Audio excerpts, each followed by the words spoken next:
안녕하세요. 진로 의사결정 강의를 맡은 양민희라고 합니다.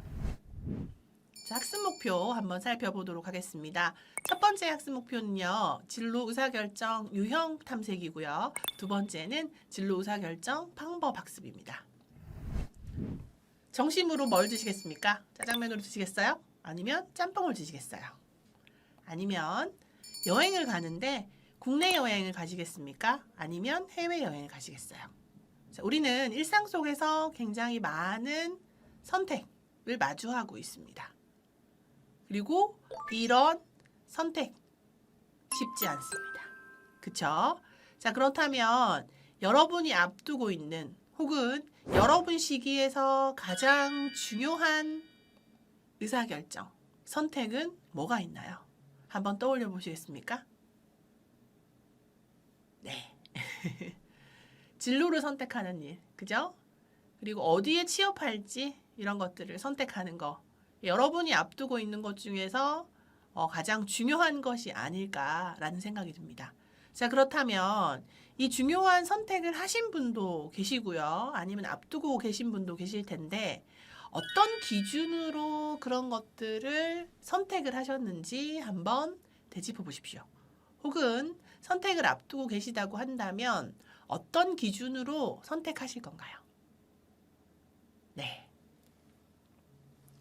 자, 이런 기준과 관련된 이야기를 좀 나눠보려고 하는데 그 기준이 가치라는 겁니다.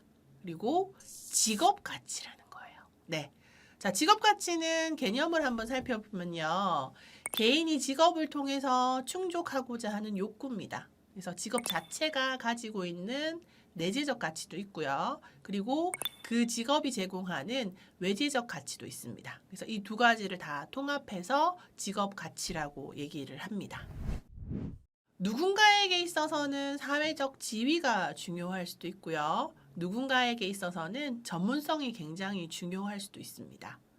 어떤 가치가 중요하다, 어떤 가치가 좋다, 나쁘다 없습니다. 그냥 내가 중요하게 생각하는 가치 기준을 찾는 겁니다. 자, 지금 보여드리는 이 직업 가치는요, 워크넷에 나오는 직업 가치인데요. 여기 보시면 13가지의 직업 가치가 있습니다. 그래서 우리 MZ세대들이 가장 중요하게 생각하는 1위는 2010년부터 19년까지 한 번도 변한 적이 없습니다.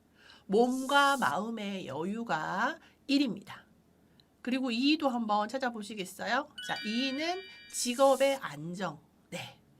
3위는 보시면은 금전적 보상이 3위를 차지하고 있죠. 그래서 이런 것들이 있다. 이런 걸 요즘은 중요하게 생각한다. 라는 걸 보여드리기 위해서 제가 한번 말씀을 드려봤고요.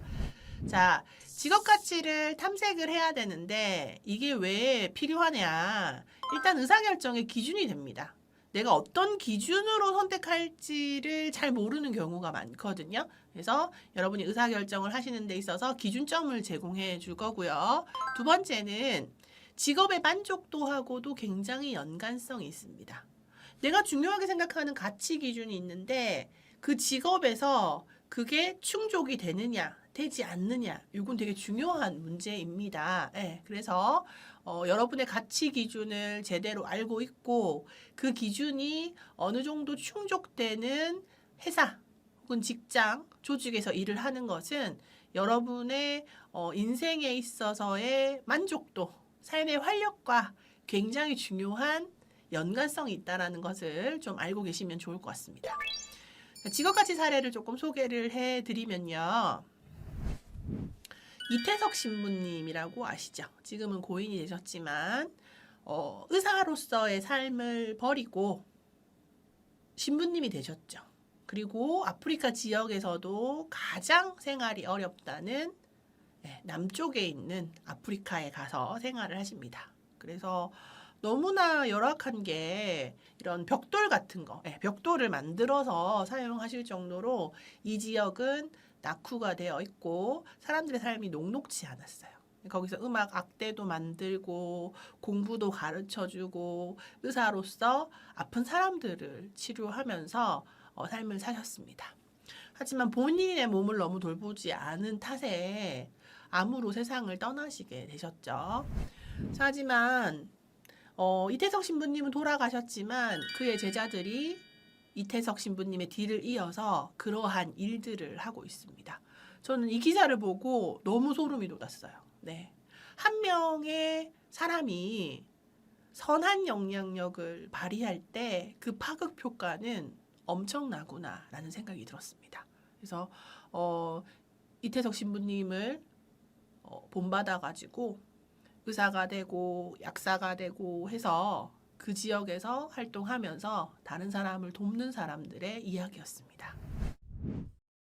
주석중 교수님이라고 여러분의 소개를 좀 해드리고 싶은데 안타깝게도 이분도 고인이 되셨습니다. 그래서 저는 이분을 개인적으로 아는 건 아니고요. 뉴스에서 봤는데 이분이 저희 나라에서 대동맥 박리 분야에서는 최고의 권위자셨어요. 흉부외과 교수셨습니다.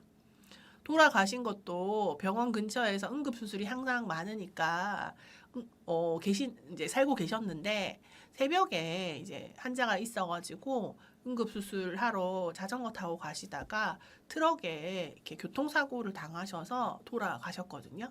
근데 장례식에 그 교수님으로부터 새 생명을 얻으셨던 환자분들이 굉장히 많이 오셨더라고요. 네. 그리고 눈물을 되게 많이 흘리시면서 교수님 덕분에 제 새로운 삶을 얻었는데 교수님 이렇게 돌아가시면 어떡하냐 하고 엄청 많이들 우시더라고요. 그래서 되게 마음이 아팠습니다. 그리고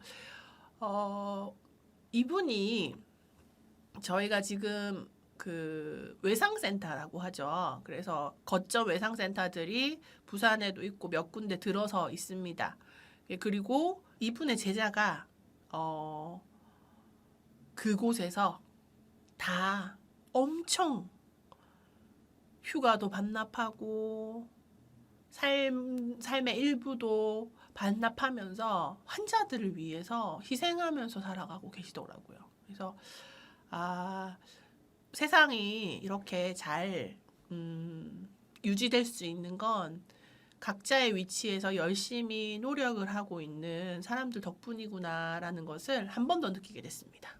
그래서 제가 이분의 홈페이지, 아산병원 소속이셨거든요. 그래서 홈페이지에 들어가서 이렇게 본인에 대한 소개글을 쓴 거를 이렇게 보니까 마지막 문장, 물론 다른 문장들도 다 마음에 와닿았지만 비록 개인사 없는 하루하루를 보내지만 지금의 삶이 늘 고맙고 불확실한 미래의 정답을 찾는 후배들에게 바란다. 하고 싶은 일을 해라.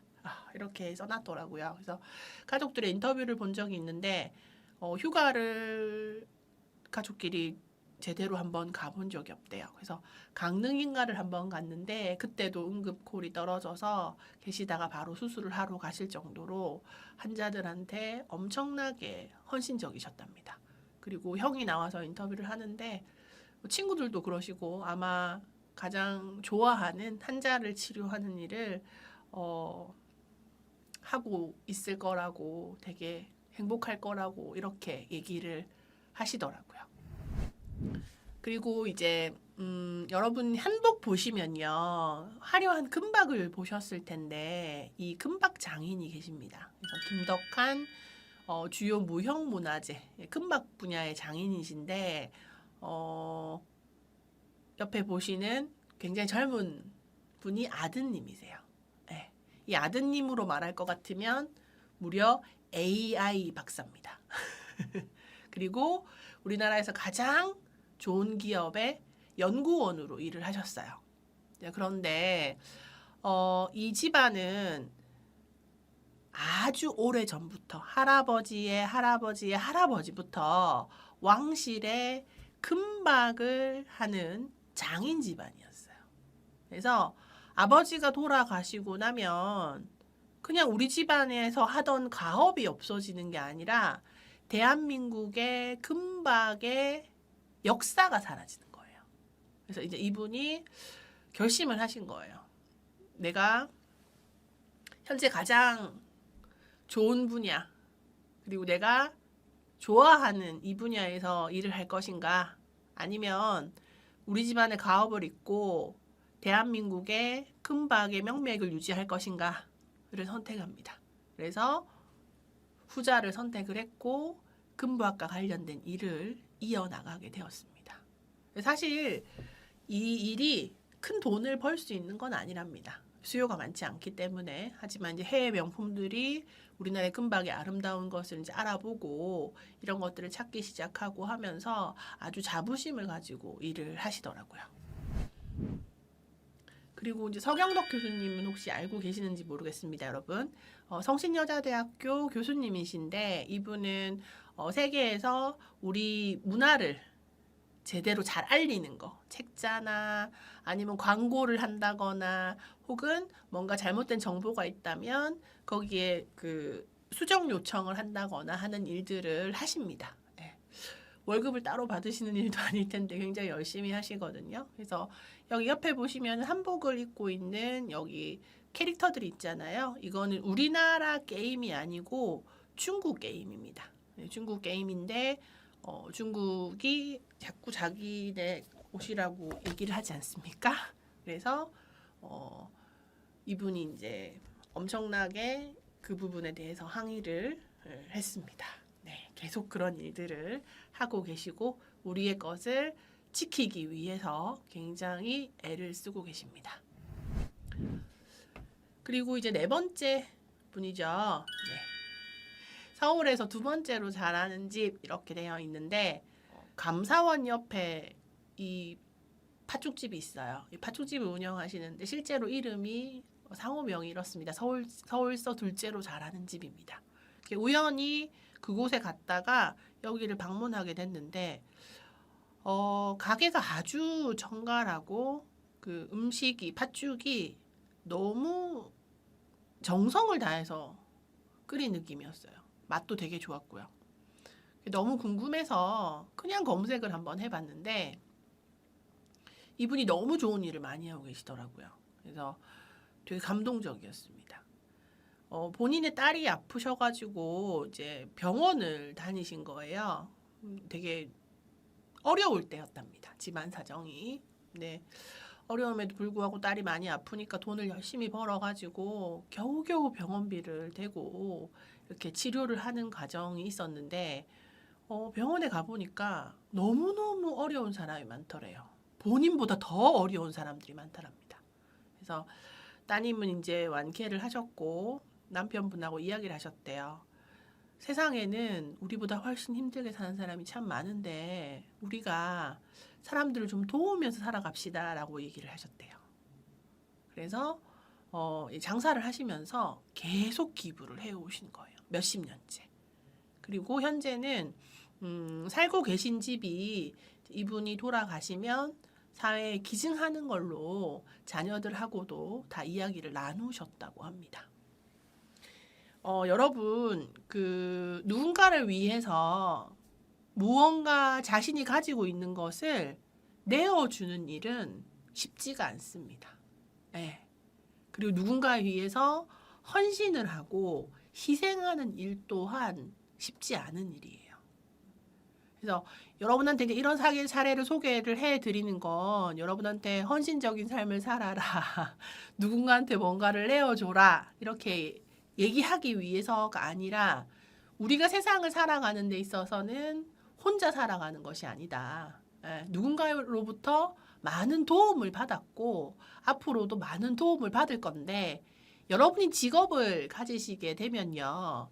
직접적으로 혹은 간접적으로 다른 사람한테 도움을 주는 일들을 하시게 될 거예요. 그러면 저는 작은 바람이 있다면 여러분이 그냥 내가 그냥 일을 하나 보다 이거보다는 내가 하는 이 일이 어떤 사람한테 편리하고 도움을 주는 일인지에 대해서 인지를 하고 그리고 자부심을 가지고 일을 하시라는 차원에서 조금 이야기를 드려봤습니다. 네, 그래서 여러분의 직업 가치를 한번 탐색을 해 볼 텐데 여기에 39가지의 직업 가치 목록이 있습니다. 그래서 목록을 살펴보시고요. 그리고 관심이 가거나 중요한 가치에 동그라미를 하시고요.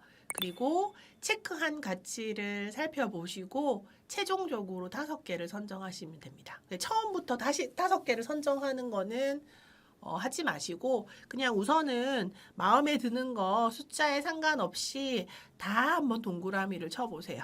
그리고 난 다음에 동그라미 쳐진 걸 가지고 다시 한번 보시고 고민을 하시고 한 10가지 정도로 줄여보시고 그리고 이 10가지를 다시 들여다보시고 한 5개 정도로 선정을 하시는 거를 권해드리겠습니다. 그래서 여러 번 들여다보고 고민하는 과정을 거치시게 되면은 여러분이 원하는 가치를 제대로 좀 찾는데 도움이 될 것 같습니다. 자, 그러면 지금부터 한 20초 정도의 시간을 드리도록 하겠습니다.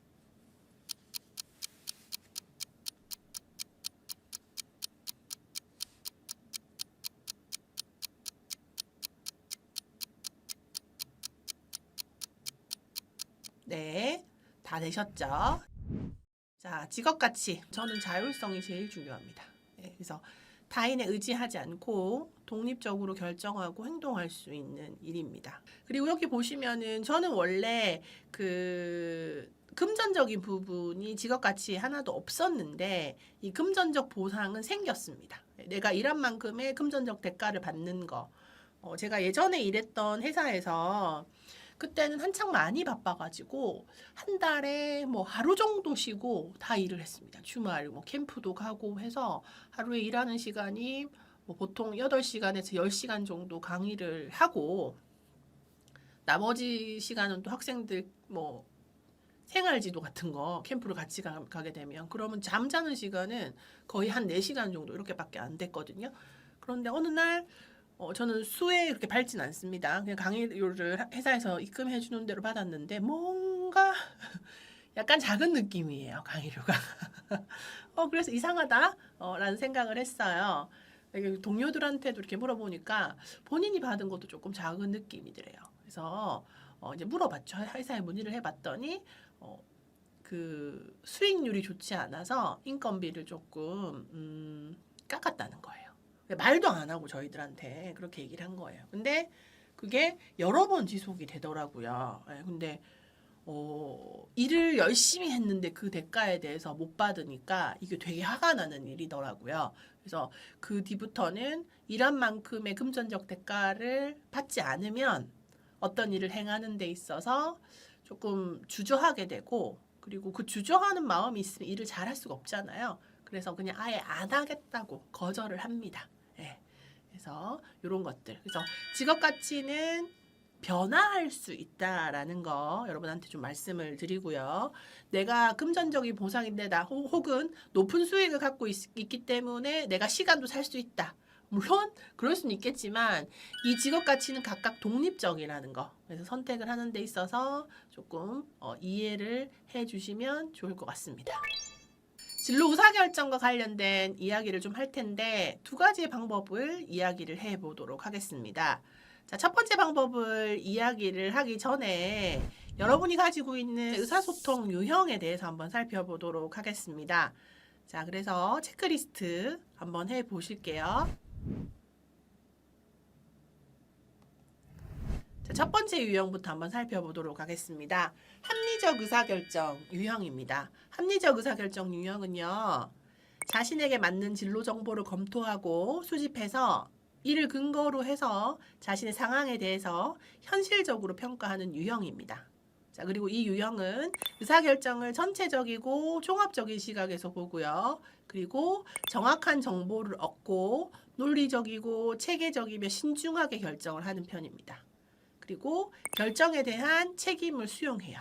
자, 이 유형의 장점하고 단점을 살펴보면 장점은 내적 독립과 성장에 도움이 있습니다. 그리고 실패율이 낮습니다. 단점은 결정을 내리는데 시간이 조금 오래 걸리는 편입니다.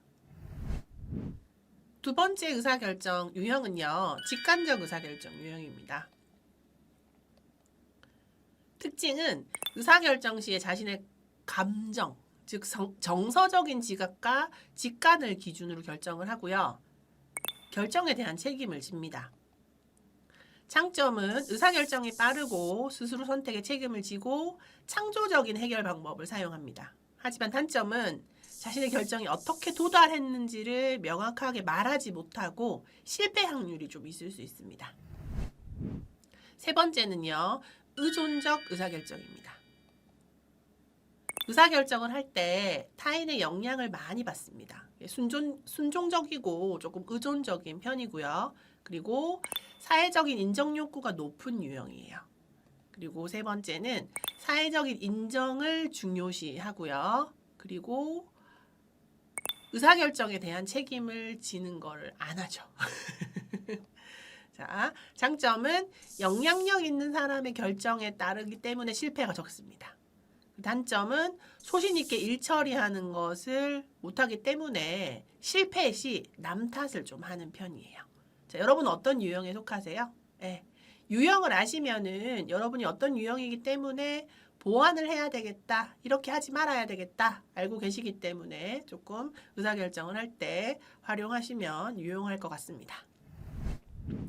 자, 의사결정, 진로 의사결정을 하는 데 있어서 우리는 자기에 대한 정보를 가지고 계셔야 되고요. 그리고 직무, 직업, 그리고 뭐 경제나 산업의 흐름에 대한 정보, 그리고 의사결정 스타일이 어떻고 의사결정 방법이 어떤지에 대해서 조금 정보를 가지고 계시면 진로 의사결정을 내리실 수가 있다.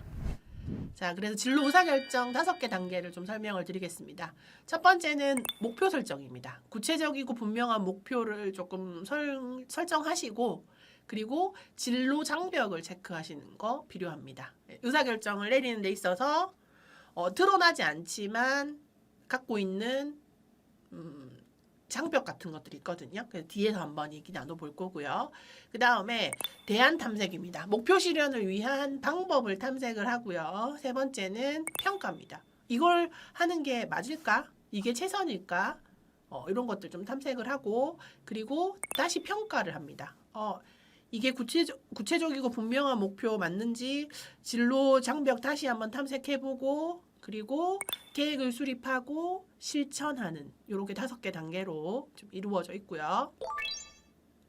진로 의사결정 두 번째를 조금 얘기를 해보면, 우리가 의사결정을 지연시키는 이유가 이제 이런 것들 때문입니다. 성격, 그리고 뭐 준비 부족, 동기가 부족하거나 잘못된 신념, 나는 할 수가 없어, 능력이 부족해, 뭐 이런 것들. 그 다음에 정보 부족, 자기 정보 부족, 직업 정보 부족, 혹은 타인과의 갈등, 부모님하고 갈등이 있다던가, 아니면 내가 외고 출신인데 친구들은 되게 좋은 대학에 가서 되게 많은 것들을 하고 있는데 나는 지금 그렇지 못해가지고 내가 뭔가를 한다는 얘기를 하기가 조금 어려울 때, 그럴 때도 이런 지연이 나타납니다.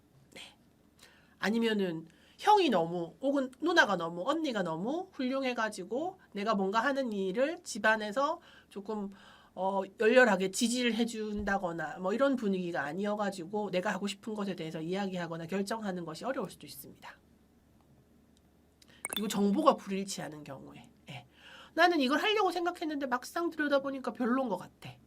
그래서 뭘 해야 될지 또 몰라가지고 또 그러는 경우도 생겨나게 되고요.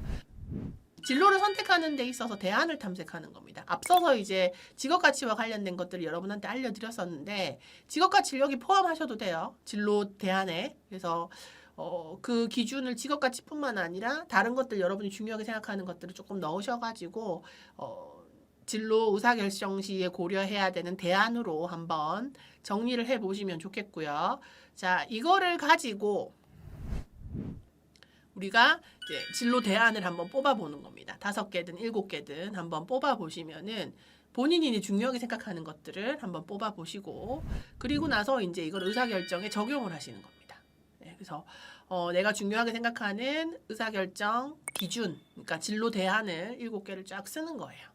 그리고 나서 이 100점 만점, 전체 이 7개를 100점 만점으로 점수를 표기하시고 하나 각각에 몇 점씩을 줄지를 점수를 한번 이렇게 놔 보시는 겁니다. 그러고 난 다음에 내가 고민하고 있는 진로 분야가 있다고 하면 2개, 3개를 적어 보시고 거기에 대해서 이제 평가를 하는 거예요. 자, 적성이라는 진로 대안이 있는데 1번 내가 관심 있는 직업 2번, 3번, 4번 이렇게 있어요. 근데 조사를 해보니까 적성은 가장 잘 맞는 게 연구개발이 가장 잘 맞을 것 같아요. 그러면 만점인데 나는 만점을 다 주고 싶어. 만점인 것 같아. 그럼 12점을 주는 거예요.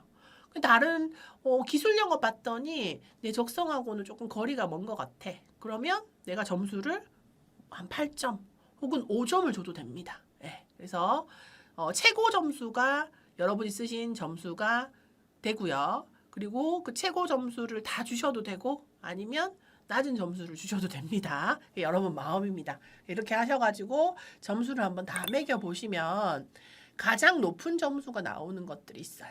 네, 그러면 이게 정말 마음에 드는 건지 다시 한번 탐색을 해보시고 결정을 내리시면 되겠습니다. 자, 지금까지 진로 의사결정과 관련된 이야기를 조금 나누어 봤습니다. 오늘도 수고가 많으셨습니다. 감사합니다.